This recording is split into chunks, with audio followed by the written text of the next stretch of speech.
Alfred Lord Tennyson, जैसा कि हम लोग अभी चर्चा कर चुके, विक्टोरियन एज के राइटर हैं। वो रिप्रेजेंटेटिव पोइट है। विक्टोरियन एज 18 से 32 और 37 टू 1901 तक के माना जाता है। उसी बीच के राइटर हैं। हम लोग पढ़ेंगे क्या इनके इस स्टडी मटेरियल में। टेनिसन की बायोग्राफी को डील करेंगे। टेनिसन के टाइम पीरियड पे, मतलब इनके कंटेम्प्रेरी राइटर कौन कौन से थे, उनको थोड़ा लाइटली देख लेंगे। वहां से भी कभी कभी क्वेश्चन बन जाता है। इनका मेजर जनरा क्या था, उनके कंटेम्प्रेरी राइटर का मेजर जनरा क्या था, और जो पर्टिकुलर जिस एज से बिलोंग करते हैं, विक्टोरियन एज, उसका जो है लिटरेरी फीचर क्या था। इतनी चीजें हम लोग पढ़ने के बाद जो है इनके मेजर वर्क्स पढ़ेंगे। मेजर वर्क्स जो इम्पोर्टेंट ज्यादा हैं उनको ज्यादा हम समय देंगे और ज्यादा डिटेल में उनको पढ़ेंगे। और जो माइनर इनके प्लेस वर्क हैं, जो है ज्यादा इम्पोर्टेंट नहीं है, उनको हम नॉर्मल जितना चीजें पॉसिबल है करते हुए आगे बढ़ेंगे।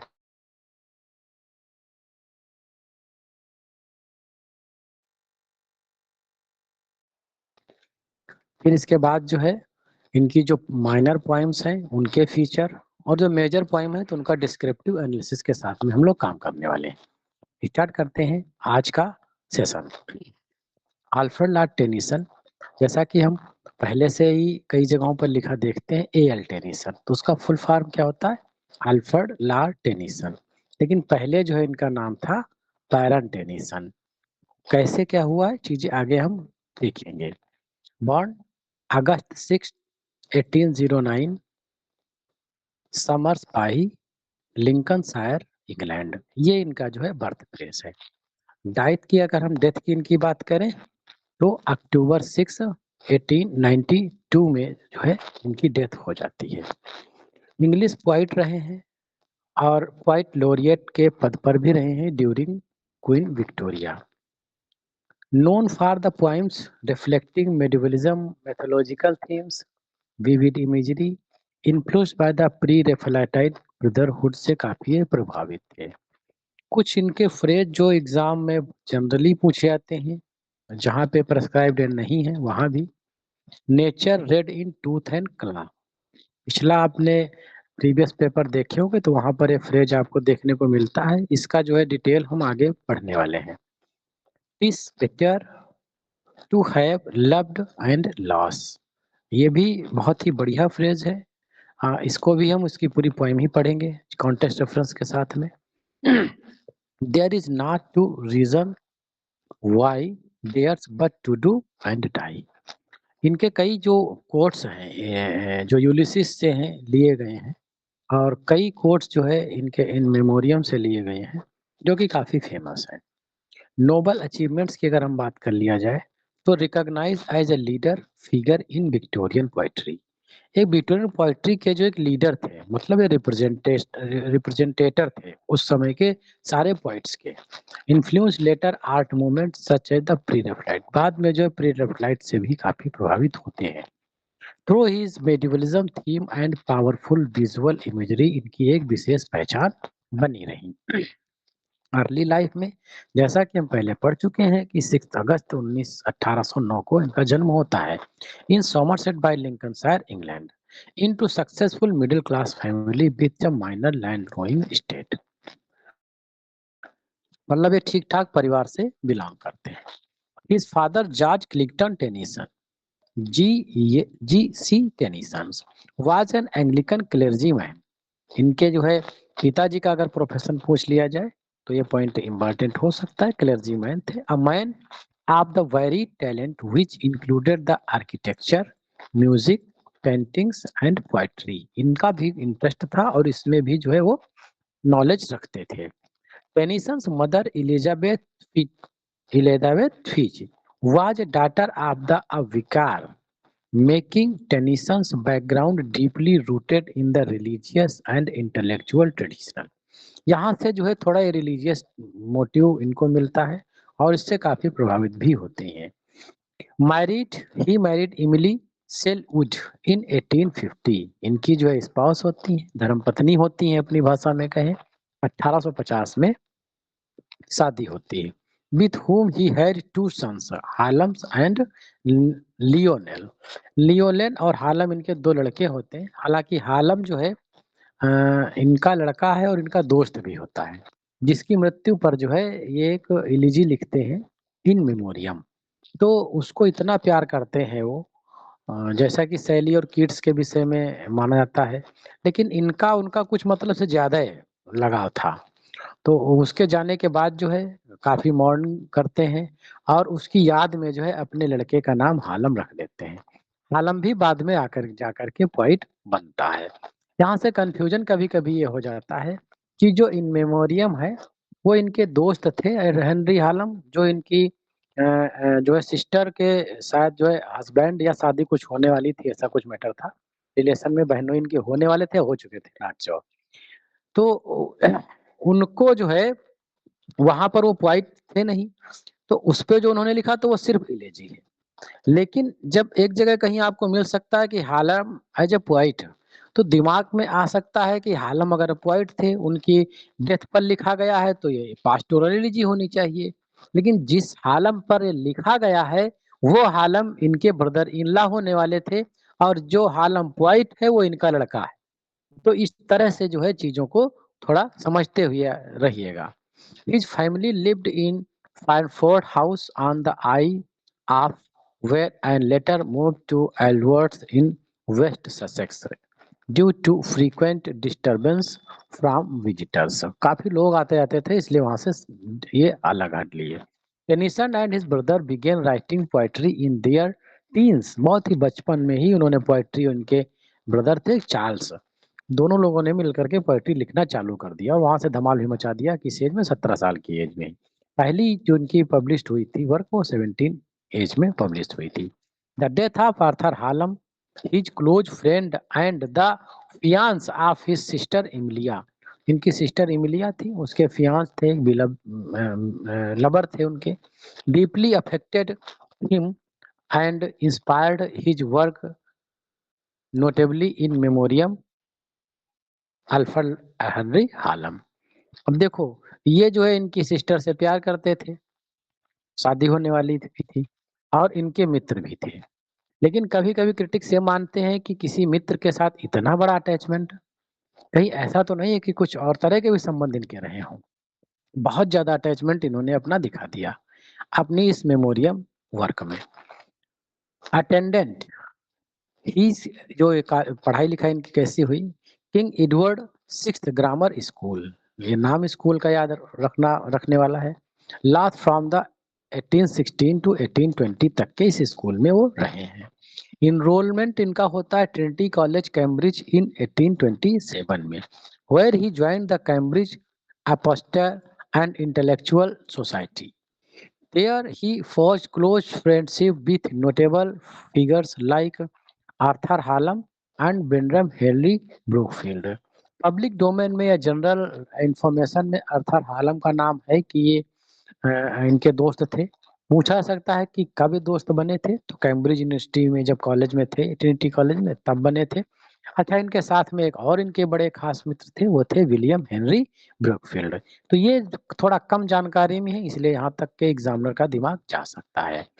ये जो है ठीक ठाक परिवार, धनिक तंत्र से थे, पीराज थे। Tennyson decline the baronet twist but eventually accept the peerage. क्योंकि इनका परिवार मिडिल क्लास से जरूर था, लेकिन थोड़ा वहाँ के एक सम्भ्रांत सामंती टाइप के परिवार था, धनाढ्य परिवार था।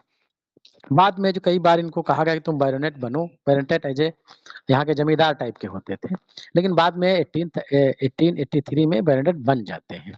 Tennyson of the Aldworth and Freshwater वाटर, इसके जो है वो बन जाते हैं baronet. This honour reflects his significant contribution to the British culture and literature. ये सारी चीजें जो है उनके लिटरेचर में डिपिक्ट की गई हैं, उसका प्रभाव दिखता है। अर्ली पब्लिकेशन की अगर हम बात करें, एट 17 टेनिसन, 17 साल की उम्र में Tennyson and his brother published a collection of poetry titled poem by two brothers. उस पोएम का क्या नाम था? पोएम बाय टू ब्रदर्स, इस टाइटल से जो है एक पोएम पब्लिश करा। In 1829 he won the chancellor's gold medal at Cambridge University for his poem Timbuktu. ये वर्क जो है कभी भी पूछा जा सकता है और 1829 में इसका चांसलर गोल्ड मेडल इसको मिला था।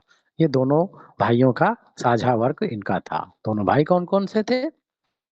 टेनिसन और चार्ल्स थे। His first solo collection poems, इनका जो पहला अकेला कलेक्शन आया पोएम्स का, chiefly lyrical, appeared in 1813, included celebrated poems like Claribel and Mariana. ये दो पोएम्स थी, इनके पोएम्स 1830 में आती हैं। जो पहला इनका अलग से सेपरेट वर्क इनका आता है। 1833 published his second poetry book including the Lady of Shalott. ये वर्क इनका ठीक ठाक जनरली पब्लिक डोमेन में है, तो चीजें देखने वाली हैं यहाँ से। Faced heavily criticism which led him to the refrain from publishing for nearly a decade। हालांकि ये बहुत बढ़िया सक्सेसफुल वर्क नहीं रहा, लेकिन चूंकि कोई भी चीज बहुत सक्सेस हो तो इम्पोर्टेंट हो सकती है, या फिर उसका फेल हो गया हो तो इम्पोर्टेंट हो सकती है।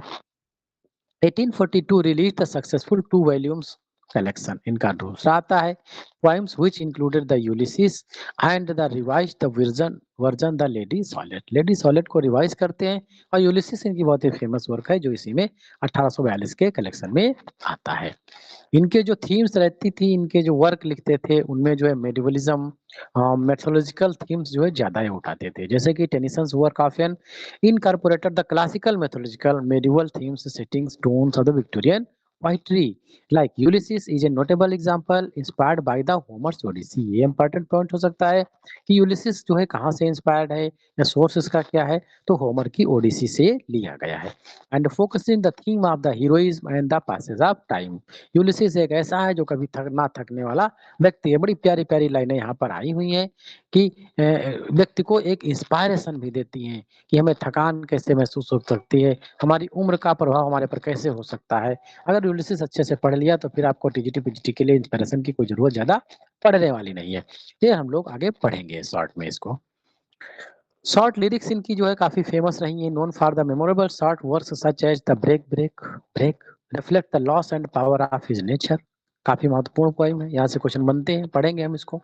The chain the Charge of the light Brigade, ये भी जो है ठीक ठाक वर्क है इनका। Honour the British soldiers bravery during the Crimean war, Crimean war के दौरान जो है बीच में जो है ये 1822-23 के बीच में जो है ये वियना भी जाते हैं और वहाँ पर जो है एक युद्ध हो रहा होता है, उसमें भी पार्टिसिपेट करते हैं और ये इनके फ्रेंड भी जाते हैं और वहीं पर शायद वियना में ही इनके फ्रेंड की मृत्यु हो जाती है। तो थोड़ा ये रिवोल्टी टाइप के भी रहे पहले, लेकिन बाद में जो है अपना लिटरेचर और डिवोशन की तरफ ही आगे इनका नेचर बढ़ता चला गया। Tears idles tears meditates the nostalgia and the fleeting nature of the time, इनका एक वर्क है, इसको भी पढ़ेंगे। Idyll of the king, crossing the bar, काफी फेमस वर्क है, reflecting the death and acceptance of the word in memoriam. 60 में चीजें देखते चलते हैं, बाकी डिटेल में तो हम पढ़ेंगे ही पढ़ेंगे। Arthur Hallam written an elegy for his friend Arthur Hallam who died young. This long work known for the line tis better to have loved and lost than never to have loved at all। कहते हैं प्यार करो तो फिर बर्बाद हो जाओ, उसी में हो जाओ, घुल जाओ, अब्जॉर्ब हो जाओ। Explore the grief, the spiritual and the human experiences of losses. Establish Tennyson's the reputation and remains the pivotal work in English literature।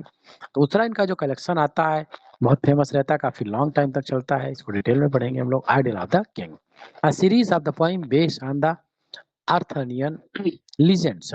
Arthurian legend पर बेस्ड है। एग्जामिनेशन थीम ऑफ हीरोइज्म, इसकी जो ध्यान देने वाली है, हीरोइज्म, लॉयल्टी एंड मॉरलिटी के kingdom of king Arthur पर ये वर्क डिपेंड है। Written in the blank verse showcasing the Tennyson's skills in the poetic form. कुछ नोटेबल फ्रेजेस हैं जो इनके जनरली एग्जाम से पूछे जाते हैं। टेनिसन्स के कुछ वर्क हैं, जैसे कि nature red in tooth and क्ला, इन मेमोरियम का आता है, इसको हम डिटेल में भी पढ़ेंगे। There's not to the reasons why there is a but to do and die, the charge of the light brigade से लिया गया है ये। To strive, to seek, to find and not to yield, Ulysses से लिया गया है। To strive, to seek, to find, not to yield, तो कोशिश करो, ढूंढो, आगे बढ़ो, झुकने का नाम जिंदगी नहीं है। बड़ी ही इंस्पिरेशन देने वाली ये लाइन है। He is among the most frequently quoted author in the English language, solidify his impact on literature। मतलब उनके जो है प्रभुत्व को जो है ये सब कमेंट्स जो है दिखाते हैं कि लिटरेचर पर उनका क्या प्रभुत्व रहा है। अगर हम अर्ली लेटर लाइफ की अगर हम बात करें तो पोएट लॉरियट शिप जो इनको मिलती है इंग्लैंड 1850 में मिलती, सक्सीडिंग द विलियम वर्ड्सवर्थ को एक सक्सीड करते हैं। Tennyson's duties, including the writing poetry, commemorate the national events such as Ode on the Death of the Duke of Wellington, Ode sung on the opening line of the international exhibitions। ये भी चीजें इन्होंने लिखी हैं। Tennyson continued writing and the influential Victorian literature until his death 16 October 1892। He was buried in Westminster Abbey, poets corner. ये भी एक important point है। पोइट्स कॉर्नर में जो जो पोइट्स को बरीड किया गया है वो एक पॉइंट बन जाता है एग्जाम का attractive point. And honour reserved for the most esteemed writers of British history, जो कि बहुत ही फेमस स्थान वहाँ की ब्रिटिश हिस्ट्री का रहा है। इनके जो वर्क हैं कुछ उनके देख लेते हैं कि इनका जो वर्क है